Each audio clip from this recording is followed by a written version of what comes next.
Bonjour, je te retrouve pour ce 12e et dernier chapitre du livre Repères. C'est le chapitre sur le père du fils prodigue. Bien souvent, on parle du fils prodigue, mais dans ce chapitre, j'aimerais te parler notamment du père du fils prodigue. Le père fort, ce n'est pas celui qui retient, c'est celui qui sait ouvrir les bras. C'est peut-être la plus belle image de la paternité dans toute la Bible, un père qui va attendre, un fils qui a fui, un autre qui reste, et au milieu de tout ça, une grâce extraordinaire. Cette histoire, peut-être que tu la connais. Mais aujourd'hui, je veux la regarder, non pas à travers les yeux du fils, mais vraiment à travers le cœur du père. Parce que ce père-là, c'est toi, c'est moi, ce sont tous les hommes que Dieu est en train de transformer. Un homme qui est blessé, trahi, mais qui espère encore. Un homme fatigué, mais qui ne ferme pas la porte. Un homme vrai qui aime même quand tout semble perdu.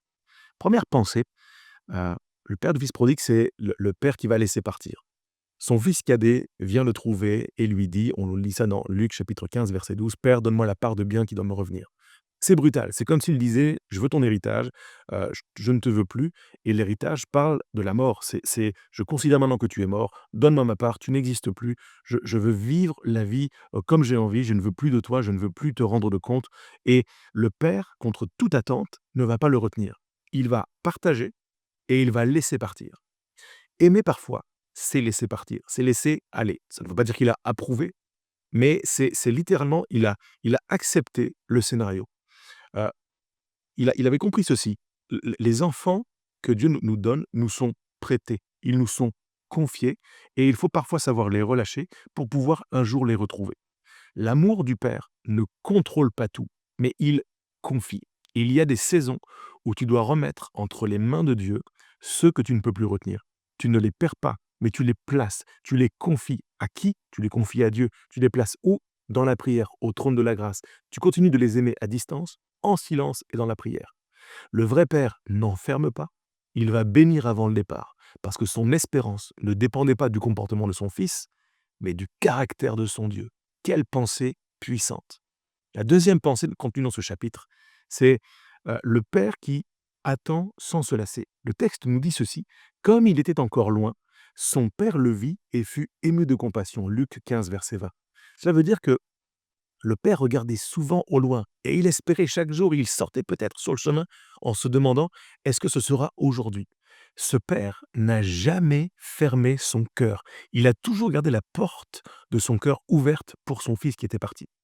Peut-être que tu as un fils, une fille, un proche qui s'est éloigné et qui est parti dans des circonstances terribles, et cetera, en claquant la porte avec colère et perte et fracas. Ne cesse pas d'espérer. Même si c'est long, même si c'est douloureux, garde la foi. L'amour du Père ne vieillit pas, il veille. Ce Père n'a pas cherché à comprendre les pourquoi, il a juste choisi de rester disponible. Parce que la vraie force, ce n'est pas de punir l'absence, mais c'est de préparer la présence. La troisième pensée contenue dans ce chapitre, Hem, c'est c'est un père qui court. Je m'explique. Quand il aperçoit son fils au loin, son fils revenir, le fils prodigue qui va revenir de cette période d'errance, il va courir vers lui. Il ne marche pas. Il ne fait pas que prier. À un moment, il sort, il court, il l'embrasse, il pleure. C'est une scène qui est bouleversante parce que à cette époque, un père âgé ne courait jamais. Mais là, il oublie sa dignité, sa réputation, sa posture, son statut et cetera. Il court parce que son amour est plus rapide que son orgueil. La grâce court toujours plus vite que la honte. Ce que tu crois perdu, Dieu peut encore le faire revenir. Quand il le ramène, sois prêt à courir, pas à reprocher. Ne laisse pas ton passé, ni ta douleur, ni la blessure, t'empêcher de célébrer la restauration. Le Père n'attend pas une explication, il n'attend pas une excuse. Il aime d'abord, il restaure ensuite. Le pardon n'efface pas ce qui s'est passé, il ouvre la porte à ce qui peut encore arriver. La quatrième pensée dans ce chapitre, c'est que le père va restaurer, il est celui qui va restaurer l'identité. Le fils, cadet, en larmes, va dire: «Mais je suis plus digne d'être appelé ton fils. Je je ne mérite plus rien, j'ai tout gâché». Mais le père ne le laisse même pas finir. Il appelle les serviteurs et il demande la plus belle tenue. Il demande à ce qu'on lui remette un anneau au doigt, des sandales neuves aux pieds, et c'est extrêmement fort. Le fils voulait redevenir simplement, heu, comme un serviteur dans la maison, comme un esclave dans la maison, mais le père le rétablit comme fils et ça, c'est le cœur du père.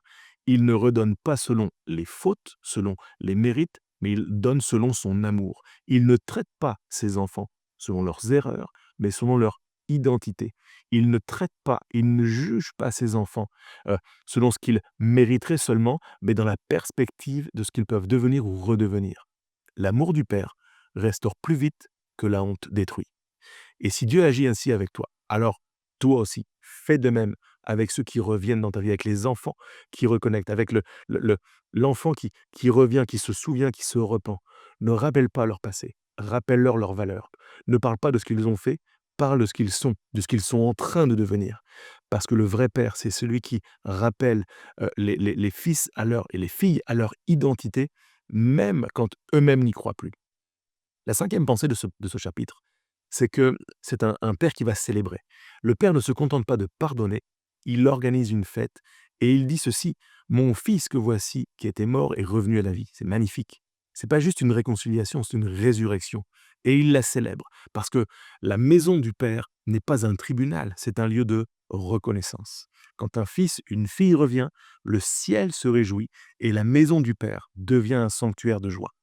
Parfois, on a du mal à fêter ce que Dieu restaure, sous prétexte de on reste prudent, on reste méfiant, on attend de voir. Le père du fils prodigue nous montre autre chose, il nous crie autre chose.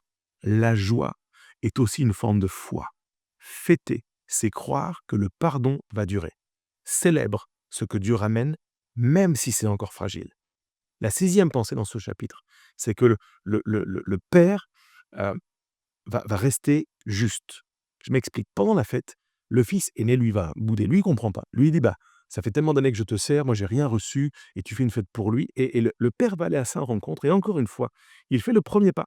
Il, il ne prend pas parti, mais il va expliquer, il va rassurer et il va lui dire ceci qui est absolument magnifique. Il fait le pas vers son fils aîné en lui disant: «Mon fils, tu es toujours avec moi et tout ce que j'ai est à toi».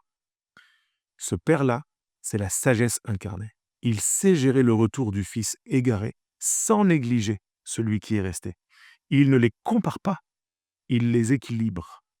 Le vrai père ne fait pas de préférence, il fait des ponts.